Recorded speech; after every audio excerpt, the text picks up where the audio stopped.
I think entrepreneurship is basically the way to a better society. The best ideas come from young people, in my opinion, or from not so young people, but who are young at heart and young in mind. And so to me, events like Beta Start 1.0 or 2.0 are really about looking ahead optimistically and trying to figure out ways of addressing problems that I think do need to be solved. So hope would be my one word. No, it was really heartening to see our 2020 alumnus, in fact, barely 3 years after getting his corporate journey started, deciding that he had learned enough to go create his own venture. That's the kind of confidence that makes an instructor or a professor feel good about the caliber of students that they're producing.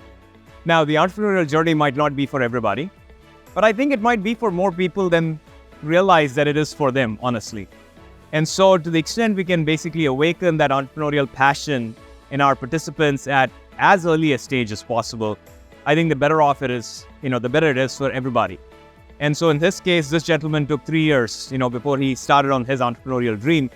I'm hoping that there are going to be at least a few, 5 or 10 every year, that start on their entrepreneurial dream right away after their PGDMs or PGPMs with us. The more the number of entrepreneurial activities we have, regardless of which committee it comes from, the better off it is, I think, for the entire institute as a whole.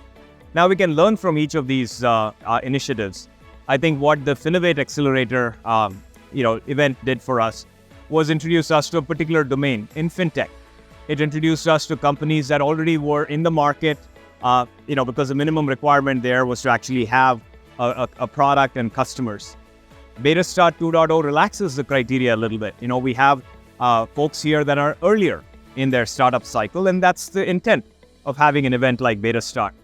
We might be doing some corporate innovation or intrapreneurship kinds of things with large corporates in some of the other committees. So entrepreneurship comes in different flavors. It comes at different stages from a life cycle point of view.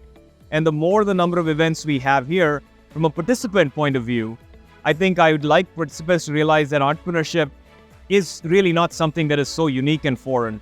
They could choose to be intrapreneurs within their corporate careers. And what they learn here from entrepreneurship will help them be great internal corporate champions. Or they might choose to be entrepreneurs, or they might choose to join an entrepreneurial company that is further along, a company that's already in Series B, Series C. That might be the sweet spot. So the more exposure we give to our participants here at SPJIMR about the different forms and life cycle stages of entrepreneurship, I think the better we are doing our job as educators here.